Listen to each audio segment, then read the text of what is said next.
teman-teman, kami dari kelompok 2 di saat ini akan membahas tentang struktur kepemilikan dan hak pemegang saham.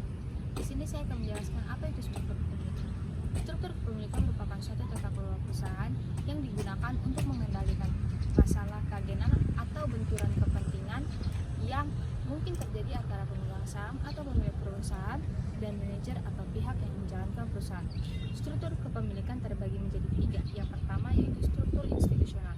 Institusi sebagai pihak ketiga dalam struktur kepemilikan memiliki peran yang sangat penting dalam meminimalisasi konflik keagenan yang mungkin terjadi akibat benturan kepentingan antara pihak pemegang saham dan pihak manajer.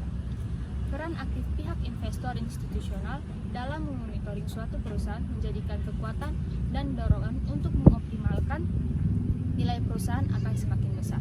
Lalu yang kedua yaitu kepemilikan manajerial. Manajer yang ikut berperan sebagai pemegang saham perusahaan dinilai dapat mensejajarkan kedudukan antara manajer dan pemegang saham. Selain sebagai pihak yang mengelola perusahaan, manajer juga turut berperan dalam pengambilan keputusan sehingga hal ini diharapkan dapat meningkatkan kinerja manajer. Dan yang ketiga yaitu kepemilikan publik. Kepemilikan publik merupakan presentasi kepemilikan saham yang dimiliki oleh pihak luar atau outsider ownership. Tujuan perusahaan yaitu meningkatkan nilai perusahaan, maka diperlukan pendanaan yang diperoleh baik melalui pendanaan internal maupun pendanaan eksternal.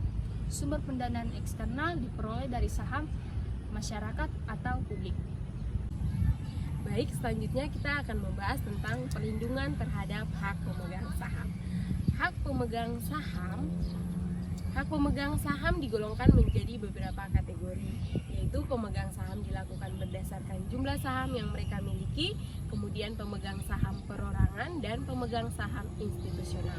Dan berdasarkan kebangsaannya, pemegang saham dibedakan menjadi pemegang saham nasional dan pemegang saham asing. Kemudian ada hak-hak dasar pemegang saham, dapat dikelompokkan menjadi 2 golongan, yaitu hak yang berkaitan dengan kepemilikan perusahaan dan hak ikut memutuskan hal-hal penting. Yang kedua, perlakuan adil terhadap semua pemegang saham. Perlakuan adil terhadap semua golongan pemegang saham termasuk golongan saham minoritas dan pemegang saham asing menjadi salah satu daya tarik bagi para investor yang menanamkan dananya di perusahaan-perusahaan yang bersangkutan.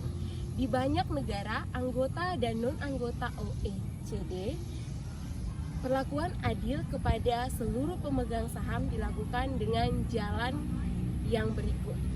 Hak yang sama, perlindungan pemegang saham minoritas dan larangan insider trading. Yang ketiga, perlindungan terhadap hak pemegang saham. Pada dasarnya, pemegang saham berhak memutuskan haknya sehubung dengan saham yang dimilikinya dengan cara menggugat segala tindakan perseroan yang merugikan kepentingannya dalam perseroan yang bersangkutan. Salah satu efek dari struktur kepemilikan melalui saham adalah terciptanya struktur pemegang saham mayoritas dan minoritas. Baik, saya akan menjelaskan mengenai contoh kasus. Contoh kasus yang dibahas ini mengenai pemegang saham. Pemegang saham sangat penting bagi perusahaan yang membutuhkan dana. Pemegang saham perusahaan mempunyai 2 kriteria, yaitu pemegang saham pengendali dan pemegang saham non-pengendali.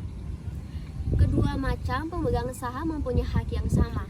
Bentuk struktur kepemilikan terkonsentrasi ini membawa kemungkinan memiliki konflik keagenan yang tidak akan terjadi antara manajer dan pemegang saham.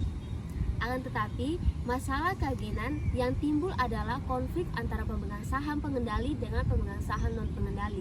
Pemegang saham pengendali tersebut berpotensi memunculkan praktik ekspropriasi terhadap pemegang saham non-pengendali. Pemegang saham pengendali yang memiliki hak kontrol lebih banyak dari hak aliran kas akan melakukan ekspropriasi terhadap pemegang saham non-pengendali. Fenomena ini telah terjadi di Indonesia pada kasus Bank Senturi. Robert Tantular sebagai pemegang saham pengendali PT Bank Senturi memberikan kredit kepada PT Wibowo Wadarajeki dan PT Asen Investment Indonesia. PT Bank Senturi memberikan hutang kepada keduanya. 5 perusahaan yang pemiliknya adalah Robert Tantular.